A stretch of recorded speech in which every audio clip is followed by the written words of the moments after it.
กองทัพคือหมาหัวใจของชาติคือเส้นเลือดใหญ่ของพรรคกองทัพคือทุกภาคส่วนของร่างกายที่ตัดแยกออกจากกันบ่ได้ดังคำเว้าที่ว่า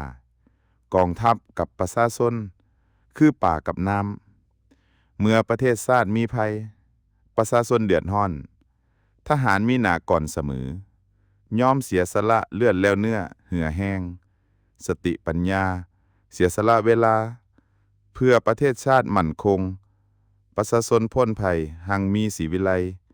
บริสุทธิ์ต่อชาติรับใช้ประชาชนอย่างสุดใจสำเร็จทุกหน้าที่ที่ขันเทิงมอบหมายให้แน่นอนในสภาพการปัจจุบันนี้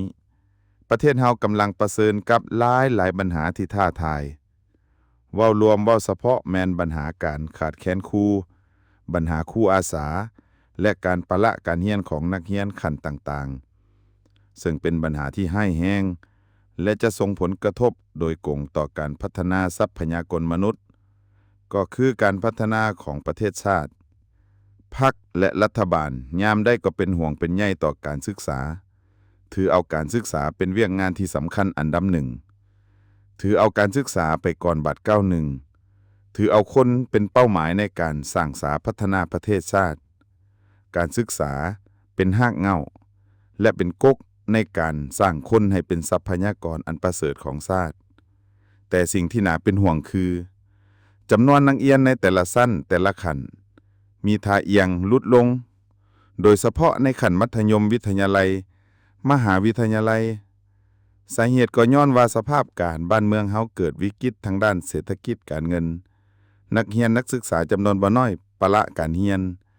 แล้วหันไปออกแรงงานอยู่ต่างประเทศเพื่อเอาชีวิตอยู่รอดวิกฤตต่อปัญหาดังกล่าวรัฐบาลสืบต่อสุ่มใส่แก้ไขสภาพขาดครูสอนโดยสุ่มใส่ปฏิบัติตามนโยบายและมาตรการที่รัฐบาลได้กำหนดในมติ09/ลบเป็นต้นเพิ่มเงินเบี้ยเลี้ยงให้นักศึกษาที่เรียนสายครูกำหนดโควตาครูสอนให้สอดคล้องกับแผนก่อสร้างครูหันครูอาสาสมัครเข้าเป็นรัฐกรครูและทดแทนครูที่สูญเสียด้วยรูปการต่างๆปฏิบัตินโยบายให้พนักงานบำนาญที่ยังแข็งแรงและทหารไส้เดียนช่วยสิทธิ์สอนในโรงเรียนที่ขาดครูสอนปฏิบัตินโยบายให้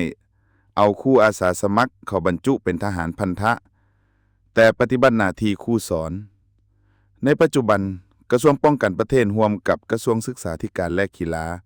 ได้จัดสุดอบรมวิชาครูชั้นประถมศึกษาให้แก่พนักงานนักรบสุดที่2อยู่ที่วิทยาลัยครูหลวงพระบางโดยได้คัดเลือกเอานายและพลทหารผู้ที่มีเงื่อนไขมาจากกองบัญชาการทหารแขวงหลวงพระบางอุดมไซผงสลีบ่อแก้ว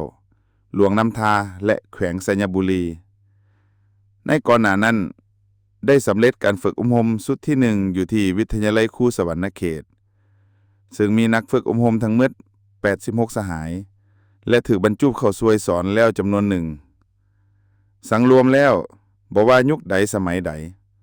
กำลังทหารก็เป็นกำลังนำหน้าเฮ็ดหน้าที่หลักในการปกป้องประเทศชาติพร้อมทั้งสร้างทุกเงื่อนไขเข้าช่วยเหลือทุกคงเขตเวียกในภารกิจการสร้างสาพัฒนาประเทศชาติเฮ็ดให้บ้านเมืองมีความผาสุกประชาชนอยู่ดีกินแซ่บประเทศชาติมีความสงบปลอดภัยเว้าได้ว่ากองทัพคือหมาหัวใจของชาติคือเส้นเลือดใหญ่ของพรรคกองทัพคือทุกภาคส่วนของร่างกายที่ตัดแยกออกจากกันบ่ได้อย่าลืมกดติดตามช่องของเฮาเพื่อรับสาระดีๆจากรายการของเฮาบริษัทเพชรสุขมิไซเจริญทรัพย์จำกัดผู้เดียวบริการก่อสร้างครบวงจรหับสำรวจพื้นที่ก่อสร้างและให้คำปรึกษาโครงการหับออกแบบโครงการต่างๆทั้งแบบ 2D และ 3D การบริการคิดไล่และการประเมินโครงการก่อสร้างหับเป็นที่ปรึกษาโครงการก่อสร้างต่างๆสำหรับท่านใดที่สนใจอยากใช้บริการกับบริษัทเพชรสุขมิไซเจริญทรัพย์จำกัดผู้เดียวสามารถติดต่อที่เบอร์ 02055662255 หรือ 02077776451 หรือท่านจะเข้าไปเบิ่งผลงานที่ผ่านมาของบริษัทพวกเฮาได้ที่แฟนเพจบริษัท PSMC จำกัด